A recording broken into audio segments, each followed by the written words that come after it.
রুমের ভেতর শাড়ি পরছে। পর্দার আড়াল থেকে সাদ্দাম লুকিয়ে লুকিয়ে রেশমির নগ্ন শরীর দেখছে আর ফিল নিচ্ছে। রেশমি হঠাৎ সাদ্দামের উপস্থিতি টের পেয়ে বলল, লুকিয়ে লুকিয়ে দেখার কি আছে, বরং ভিতরে এসে কাছ থেকে স্পর্শ করে উপভোগ করো সাদ্দাম। রেশমির কথা শুনে সাদ্দাম ভয় পেয়ে পালিয়ে যেতে চাইলে রেশমি বলল, যদি ভেতরে না আসো তাহলে তোমার ভাইয়াকে বলে দিব তোমার ফোনে যে আমার গোসলের ভিডিওগুলো আছে সেই ভিডিওগুলোর কথা। রেশমির মুখে এমন কথা শুনে সাদ্দাম চমকে ওঠে। মনে মনে ভাবতে লাগলো, ভাবি কি করে জানলো আমার মোবাইলে যে ভাবির ভিডিও আছে?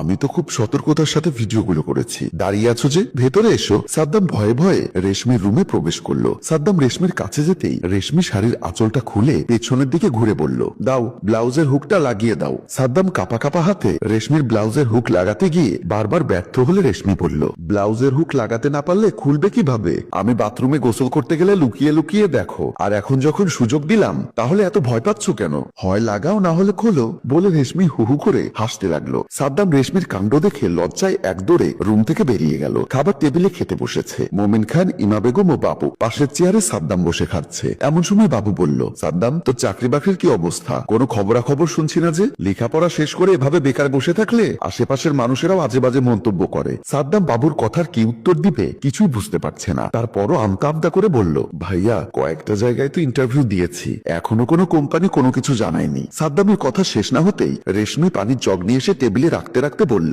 সারাক্ষণ মোবাইল নিয়ে শুয়ে থাকলে কেউ চাকরি দেবে না ছোট ভাই। আর তোমার মোবাইলের যে অবস্থা, আমার তো মনে হয় তোমার এই জন্মে কোনো চাকরি হবে না। রেশমির মুখে এমন কথা শুনে সাদ্দামের বুকের ভেতর ধুক ধুক করতে শুরু করেছে। সাদ্দাম মনে মনে ভাবতে লাগলো, দুর্দান্ত চালাক মহিলা। ভাবিকে সামনে থেকে দেখলে মনে হবে কিছুই বোঝে না, কিন্তু পেছনে পেছনে ভাবি সব খবরাখবরই রাখে। যদি তা না হতো আমার ফোনে যে ভাবির গোসলের ভিডিও আছে তা কি করে জানে? এমন সময় ইমা বেগম বলল, আমি ওকে অনেক বুঝিয়েছি, আমার কথার তো কোনো মূল্যই নেই ওর কাছে। বুঝবে যখন আমি থাকবো না, তখন ঠিকই হারে হারে বুঝবে। যদি তোর কোনো চাকরি বাকরি করতে ইচ্ছা না থাকে তাহলে আমাকে বল, আমি তোকে বিদেশে পাঠিয়ে দেই। তা না হলে বাবার সাথে বাবার বিজনেসটার দিকে একটু মন দে। আমি এই কথাটা ওকে আরো 5 বছর আগেই বলেছি বাবা, আমার কথা শুনবে কেন? সাদ্দাম প্লেটের ভাতগুলো শুধু হাতড়াচ্ছে, কারণ খাবার টেবিলে যদি কেউ একটা কথা শুরু করে তারপর সবাই সাদ্দামের সারা জীবনের স্টোরি পাঠ করবে এই খাবার টেবিলে বসে। এমন সময় রেশমি বলল, হয়েছে, আজকে আর তোমার খাওয়া দাওয়া হবে না। যাও, হাত ধুয়ে গিয়ে মোবাইল নিয়ে শুয়ে পড়ো, আর শুয়ে শুয়ে ভিডিও দেখতে থাকো। কলিং বেলের শব্দ শুনে দরজা খুলে দিল সাদ্দাম।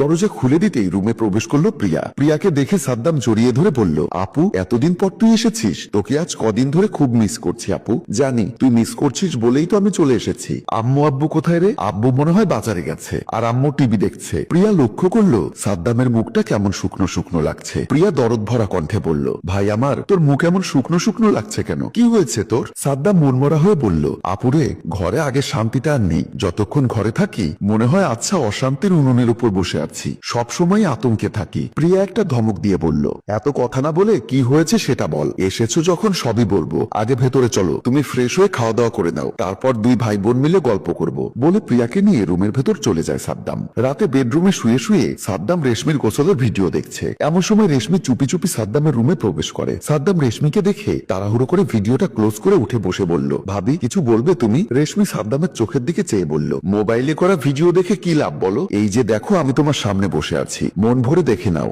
বলে রেশমি বুক থেকে একটু কাপড়টি সরিয়ে দিল। সাদ্দাম যদিও তার ভাবি রেশমিকে দূর থেকে দেখে উপভোগ করে, কাছে আসলে সেটা করতে পারে না। ভয় সাদ্দামের সারা শরীর কাঁপতে লাগলো। সাদ্দাম আর চোখে কয়েকবার রেশমির মুখের দিকে তাকালেও সে যেন কিছুই দেখতে পেল না। রেশমি বলল, কি হলো, ভয় পাচ্ছ কেন? এই তো আমি তোমার সামনে আছি, মন ভরে দেখে নাও। সাদ্দাম কাঁপা কাঁপা গলায় বলল, কি বলছো তুমি ভাবি? এত রাতে তোমার এভাবে আমার রুমে আসা একদমই ঠিক হয়নি। রেশমি একটা মিষ্টি হাসি দিয়ে বলল, আমি যখন গোসল করি তখন দরজার আড়াল থেকে আমার গোসলের ভিডিও করা কি ঠিক? আমার ভুল হয়ে গেছে। রেশমি একটা হাসি দিয়ে বলল, বাথরুমে আমার গোসলের ভিডিও করা তোমার ভুল হয়ে গেছে, কিন্তু আমি যখন কাপড় চেঞ্জ করি তখন দরজার আড়ালে দাঁড়িয়ে দাঁড়িয়ে আমাকে দেখা, সেটা কি তাহলে? রেশমির কথা শুনে সাদ্দাম চুপ করে রইল। রেশমি আবারও ধমকের স্বরে বলল, শোনো সাদ্দাম, আজকের পর থেকে আমার কথা মতো না চললে তোমার কৃতকর্মের কথা বাসা সবাইকে জানিয়ে দিব, তারপর কি হবে বুঝতেই তো পারছো। বলে রেশমি সাদ্দামের রুম থেকে বেরিয়ে গেল। ড্রয়িং রুমে বসে গল্প করছে মোমিন খান, ইমা বেগম ও প্রিয়া। বাবা, তোমরা আমাকে বিয়ে দিয়েছো নাকি বিক্রি করে দিয়েছো কিছুই তো বুঝতে পারছি না। প্রিয়ার মুখে এমন কথা শুনে মোমিন খান ও ইমা বেগম চমকে ওঠে। কেন রে মা, কি হয়েছে? এমন করে বলছিস কেন? বাবা, আমার বিয়ের পরে তুমি আর মা মাত্র দুবার আমাকে দেখতে গেছো, আর মানুষের বাবা মারা প্রতি মাসে তাদের মেয়েকে একবার দেখতে চায়। বলেই প্রিয়া কান্না করতে লাগলো। ওহো, আচ্ছা এই কথা। তো তা তো তুই জানিসই, তোর বাবা তো আর বাড়ি ছেড়ে একটা দিনও কোথাও গিয়ে থাকে না, আর আমি তো তোর বাবাকে ছাড়া যেতেই পারি না। এখন সব দোষ আমার হয়ে যাচ্ছে। যাচ্ছে? তোমার ঘরে যে একটা বেকার ছেলে সারাদিন শুয়ে থাকে, তুমি তো চাইলে তাকে নিয়ে গিয়েও প্রিয়ার শ্বশুর বাড়িতে দুটো দিন থেকে আসতে পারো। আচ্ছা রে মা, আমরা যাইনি তো কি হয়েছে, তুই তো এসেছিস, কয়েকটা দিন থেকে যা। বলেই মা ইমা বেগম বৌমা বৌমা বলে ডাকতে লাগলো। ইমা বেগমের ডাক শুনে রেশমি দৌড়ে এসে বলল, মা দেখেছেন আমাকে, কিছু লাগবে? বৌমা, আমার মেয়েটা অনেকদিন পর এসেছে, যাও আজ ভালো মন্দ কিছু রান্না করো। রেশমি একটা হাসি দিয়ে বলল, কি যে বলেন মা, সেটা কি আর আপনার বলে দিতে হবে? ছোট আপা আজ কদিন পর আমাদের বাড়িতে এসেছে, আমি ছোট আপার জন্য অলরেডি অনেক কিছু রান্না করে ফেলেছি। গরুর মাংস, বোয়াল মাছের ঝোল, শিং মাছের ভুনা, আরো অনেক কিছু রান্না করেছি মা। বেশ ভালো করেছো মা। প্রিয়া, তোর কিছু খেতে মন চাইলে বল বৌমাকে। না মা,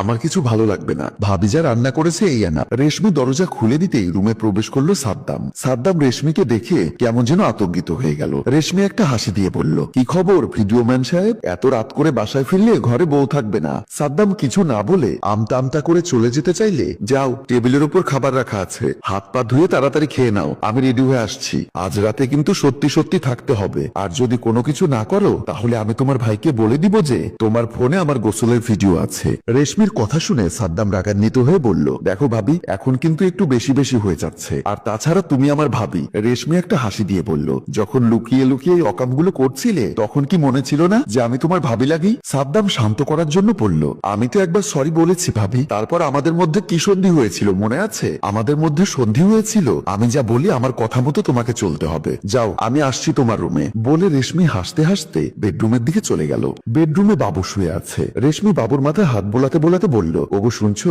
আমরা তো সবসময় ছোট ভাইকে ব্লেম দিচ্ছি, কিন্তু ছোট ভাইয়ের তো চেষ্টার কোনো কমতি দেখছি না। বাবু কর্কশ ভাষায় বলল, এখন দেখি তুমিও তার সঙ্গ দেওয়া শুরু করেছো। দেখো বাবু, শুধু শুধু একটা মানুষকে এত চাপ দেওয়া ঠিক না, আর তাছাড়া ছোট ভাইয়ের যথেষ্ট পরিমাণ বয়স হয়েছে। আমার মনে হয় কি জানো, ছোট ভাইকে বিয়ে করিয়ে দিলে ভালো হতো। বাবু হাসতে হাসতে বলল, তোমার মাথায়ও কিছু নেই, একটা বেকার ছেলেকে বসে বসে খাওয়াচ্ছি, আর তাকে বিয়ে করিয়ে দিয়ে তার বউকে আমরা বসিয়ে বসিয়ে খাওয়াবো, তাই না? আরে তুমি আমার কথাটা তো বোঝার চেষ্টা করো। ছোট ভাইয়াকে বিয়ে করিয়ে দিলে দেখবে কোনো না কোনো কাজে মনোযোগী হয়ে উঠবে। এভাবেই বাবু আর রেশমির মাঝে কথোপকথন হতে চলতে থাকে। সাদ্দামকে অস্থির অবস্থায় দেখে প্রিয়া বলল, কিরে সাদ্দাম, তোর কি হয়েছে? তোর এমন অবস্থা দেখাচ্ছে কেন? আপুরে, এই বাসায় আমার থাকা হবে না, যে কোনো সময় এই বাসা বাড়ি ছেড়ে বনে জঙ্গলে চলে যাব।